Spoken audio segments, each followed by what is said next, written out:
Welcome to Better English Step by Step, your calm space for long-form English learning. Today, we are going to master a skill that even advanced learners struggle with, the art of the gentle no. We are talking about how to disagree politely and professionally in English.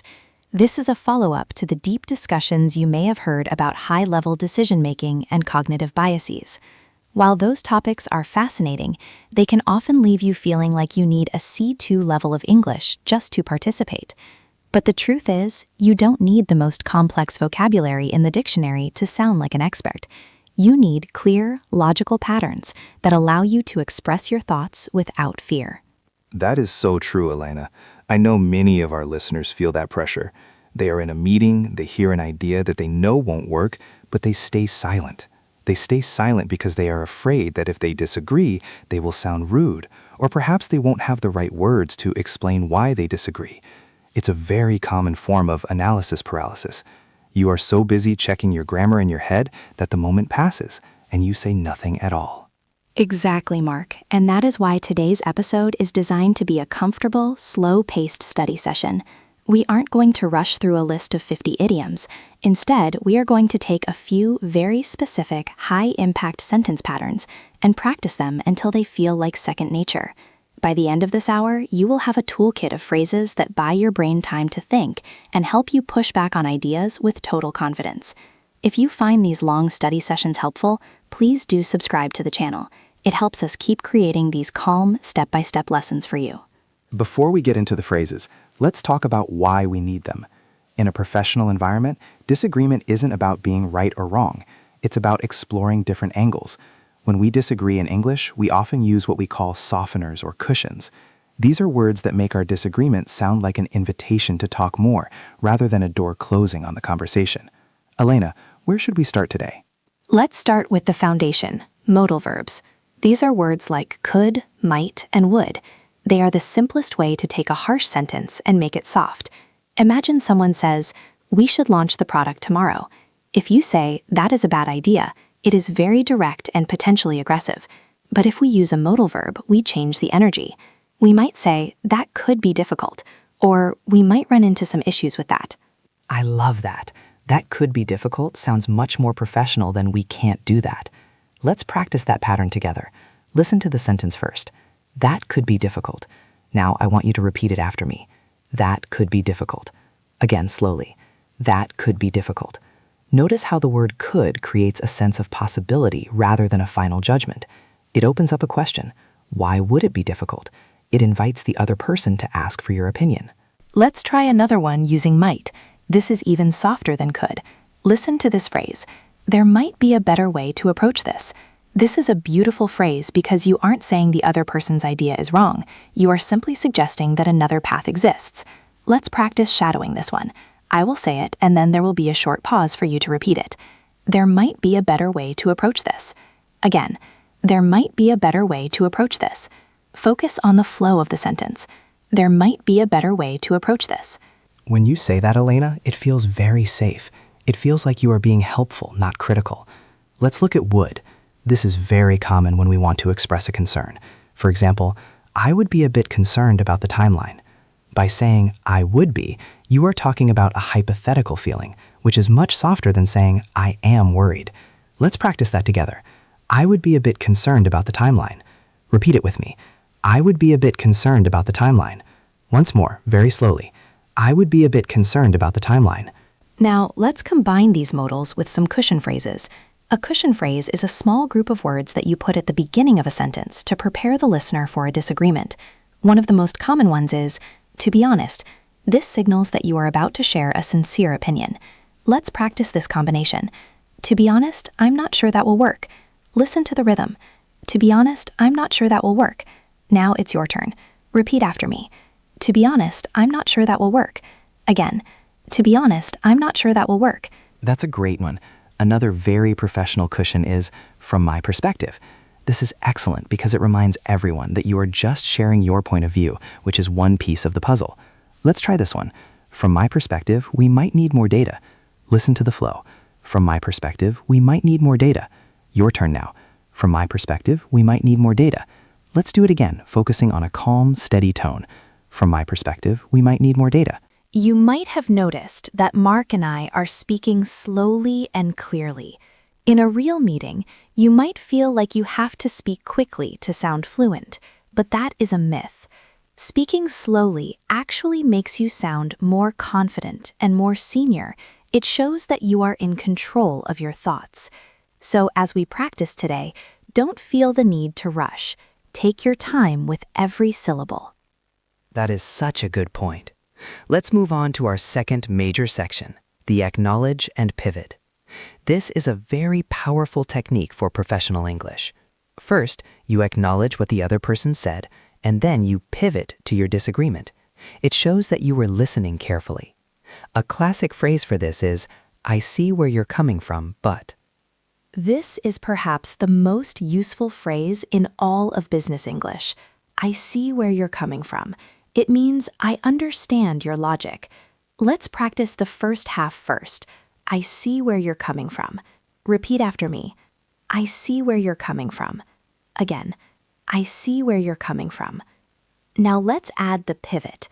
I see where you're coming from, but I have a few concerns about the cost.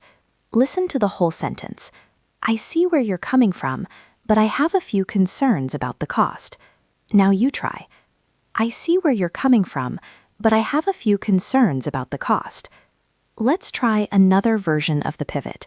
This one is, that's a valid point. However, the word however is a bit more formal than but, which makes it perfect for structured discussions. Let's practice. That's a valid point. However, we should consider the risks. Repeat after me. That's a valid point. However, we should consider the risks. Again, that's a valid point. However, we should consider the risks. Try to keep your voice level and calm. That's a valid point. However, we should consider the risks. Another way to acknowledge is to use the word understand. You can say, I understand your position, but... This is very direct, but still very polite. Let's practice. I understand your position, but I'm not sure I agree with the strategy. Repeat after me. I understand your position, but I'm not sure I agree with the strategy. Once more, focusing on the word position. I understand your position, but I'm not sure I agree with the strategy.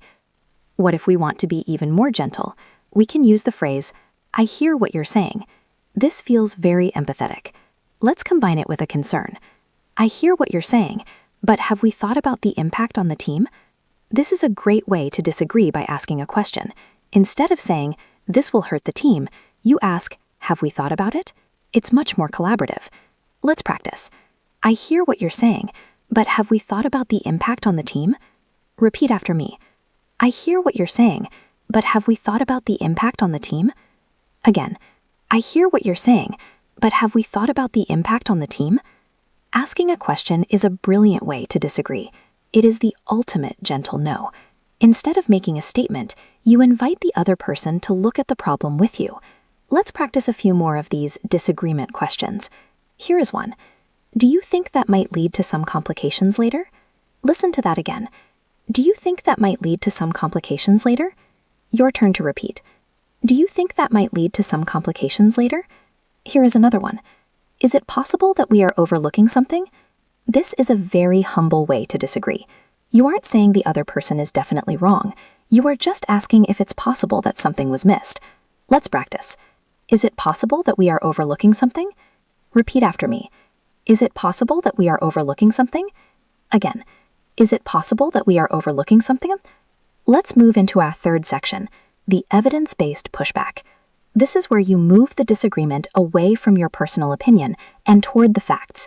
It is much easier to disagree when you can say, the data suggests something else.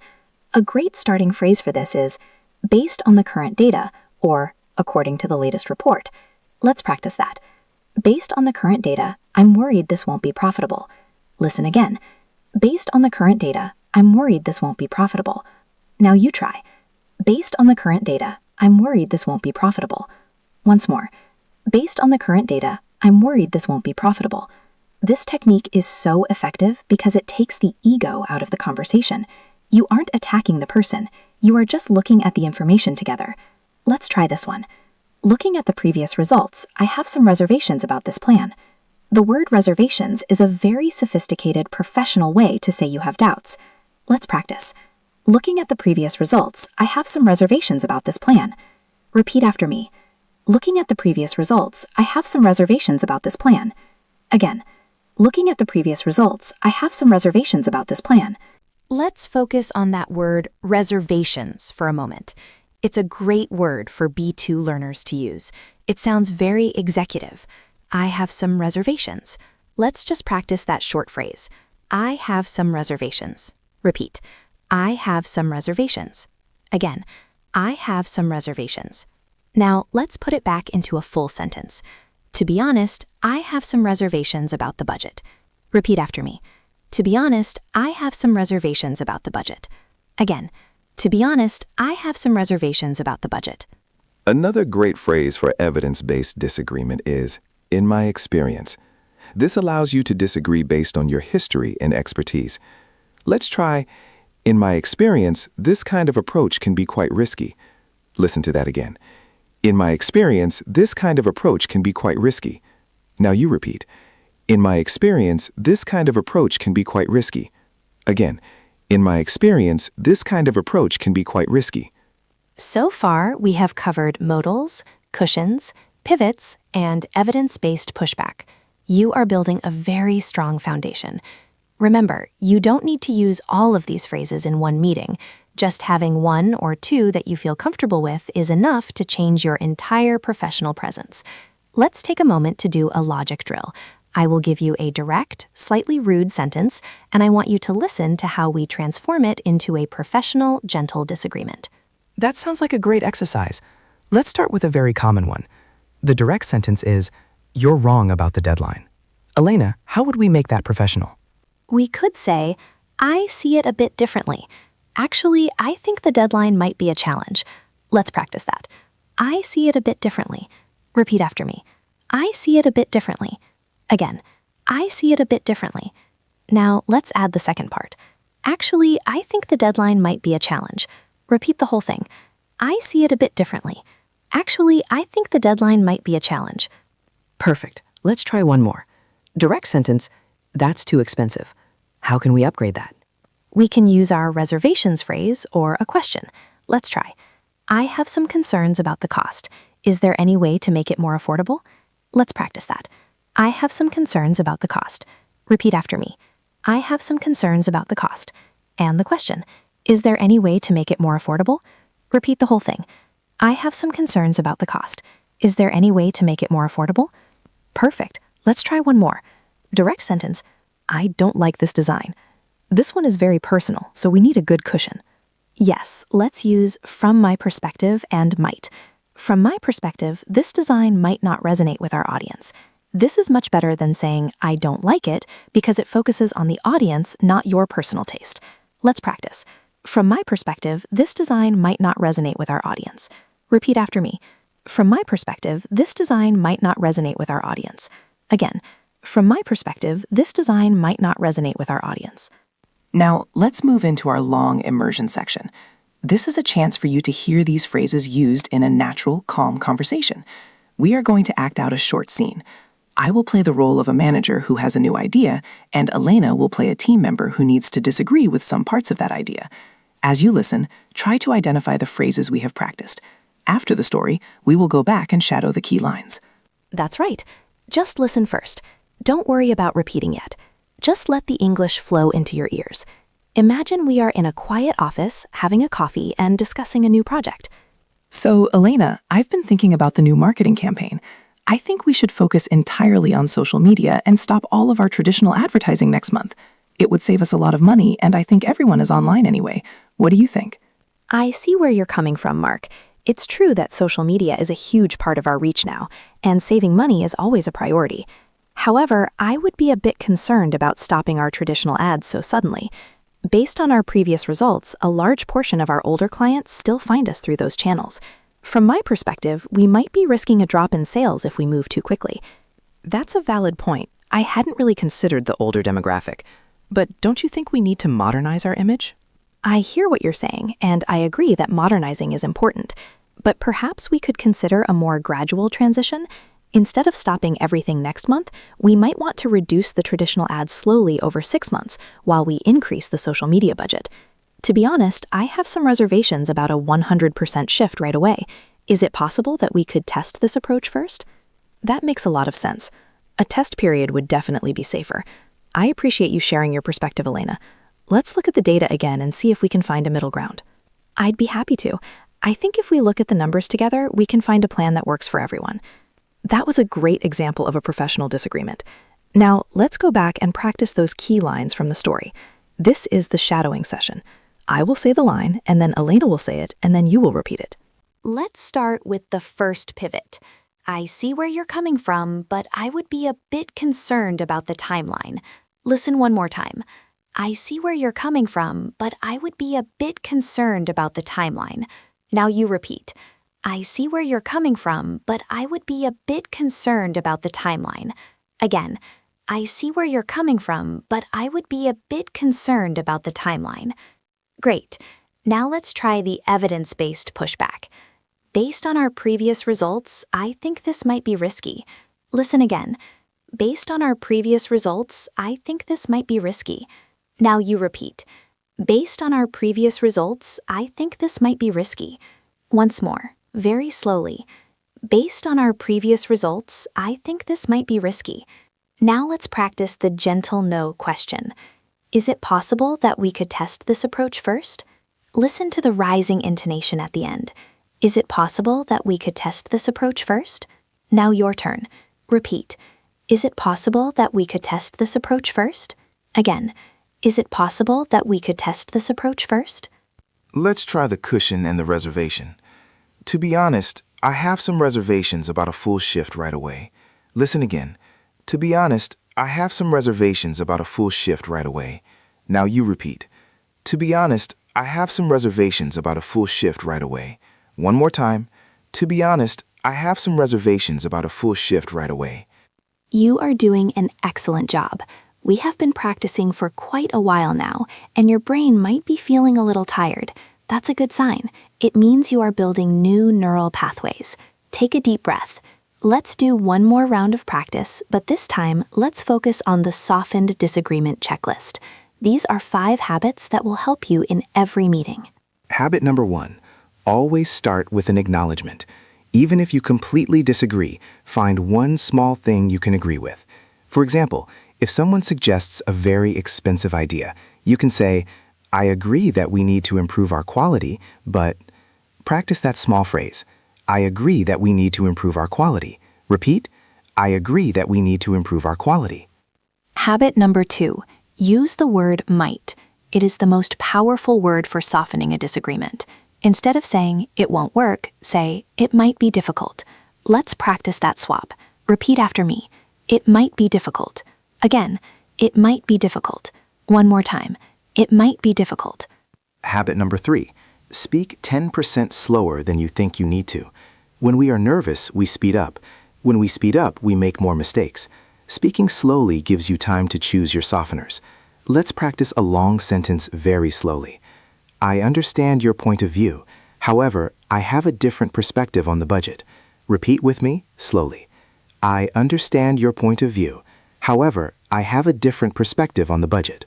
Habit number 4. Use I statements instead of you statements. Instead of saying, you are missing the point, say, I'm not sure I'm following you.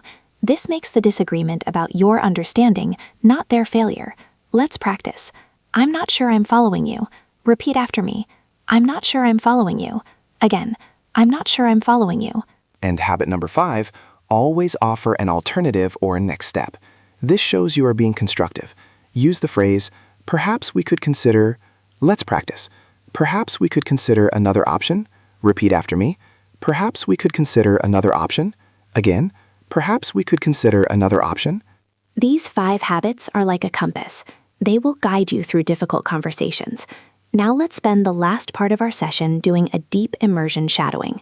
I am going to read a series of professional disagreements one after another.